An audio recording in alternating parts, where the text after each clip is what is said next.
G'day everyone. This is Jill, also known as Jeannie Oz, and I'm here with a friend of mine, a friend I hadn't met until, I had met her. I met her last year. I just realised. But a friend I don't see very often. It's Amy, Amy Archibald, who lives in Utah. And Amy is here as an ambassador, as I am, for this Roots Tech. Amy has a special role as an ambassador. She is our liaison, our person who coordinates and looks after us and communicates with Roots Tech on our behalf. Now, Amy, how did you get that job? That's a good question. I don't know if I even know the real answer. So I'm going to tell you the answer I do know. Yeah. So, in August, Chad and Wendy contacted me and asked me if I'd come visit with them, and we finally did in September. And they basically said that since last year I helped them a little bit along the way when they were always in meetings, if I would do that again, and to a bigger extent, if I would actually serve as a coordinator of all the ambassadors, and so that whatever information they needed to share, they would share with me, and I would be the one to share with all of you. And then when 100 people had questions, you would ask me, and I would ask one question to them. So I took a lot of the pressure off of them for that and sent you all press releases and did that type of thing. So it was very unknown that was going to happen, and it was a volunteer opportunity, and so I had that opportunity to serve everyone. Yeah, the communication has been so much better this year. So thank you. But You're welcome. I'm wondering where Amy comes from. Amy, where did you find your interest in family history? Okay, so when I was 13 years old, my father bought the first version of PATH. Oh, And we had a Commodore computer. oh, we had those. Yes. Yeah, too. And if I wanted to play the Dungeons of the Algebra game that I was playing, that I had to load on a cassette to play, I had to enter names into the computer. And I soon found that entering names was more fun than playing games. And I started falling in love with these people just from their names. So I started to learn their stories and found that one of my ancestors had helped settle the town I lived in, and my mother didn't even know that.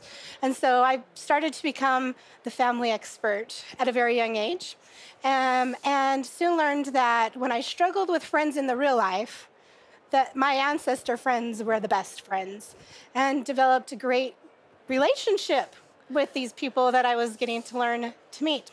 So I've continued that on for quite a long time. You don't use PATH now? I do not use PATH now. You've moved on. I've moved on. I moved on when it first died. Now, lots of people have been being asked about their favourite ancestors. I'm just wondering if there's an ancestor that perhaps is not your favourite. Not an my ancestor favorite. you'd like to, that embarrasses you. I've never thought about that. You haven't thought about that? No. No, well, have you got someone interesting? Not necessarily your favourite, but someone who's a real character. I do. I have a character, but they're kind of my favorite. Oh, okay. Sorry. Tell us about them.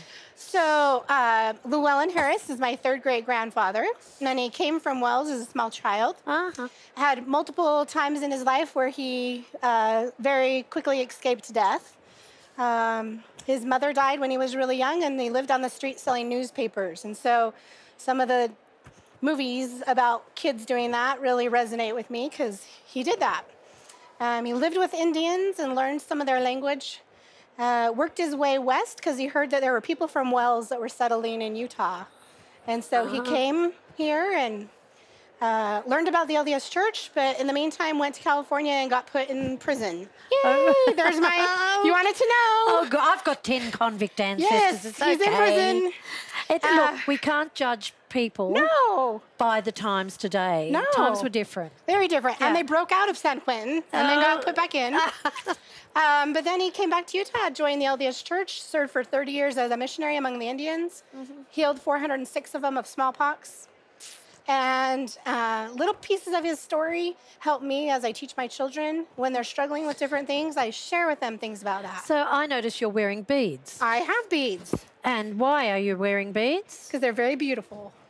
And And why the- else and are the- you wearing beads? And the real reason is because Yeah. I am part of an organization of genealogy bloggers. See? Yeah. Ding. So Do you share the stories of that particular ancestor and other ancestors through your blog? And I what do. is your blog? My blog is Revealing Roots and Branches. I have shared some of those stories on my blog and other ancestor stories. Currently, I'm working on a series of everyday family history. Spent a lot of time this past summer canning food, tending my garden, sewing, not writing my blog, and in the middle of it, feeling guilty that I wasn't doing family history. And then I had moments where I realized, where did I learn to can food? From my mother. And the jars I was using were my grandmother's. And so then I started looking in histories, and I found stories of my ancestors that said, we finally reached this area where we were able to put up preserves. And I was immediately connected in that everyday moment. And so I've been working on some posts about all these experiences of every day, how they connect me to my past. So that will be coming soon. And they're connecting you to the theme, one of the sub-themes of Oh, Roots yes, Tech. Yeah. yes, they are this year. Yeah. I was actually, I told someone, very delinquent, that I should have done it first, right? I thought we were getting the wind up, but it's okay. We've got 2 more minutes. Oh, great. So, Amy, you're a blogger, you're LDS, you're an ambassador for Roots Tech. What about your family? Do you have a family? I do have a family. Yeah. I have a husband. We got married late in life, 29 and 30. Took 7 years of infertility to have children. I have a daughter who's 9 and a son who's 6. Oh, wonderful. And they're learning about their ancestors, and that's, my son likes me to tell him the real bedtime stories. And I said, well, what are those? He says, not the 3 bears, Mom. It's about that Indian, the guy that went to the Indians. So it's great. Oh, that's wonderful. Well, I hope you tell some of those stories sometime in your blog. Oh, I went planning on it. Look, thank you for coming in here. You're welcome. It was just off the cuff. I know. And I've enjoyed so much getting to know you and my Thank you. fellow ambassador. So thank you, Amy. You're welcome. Thank you.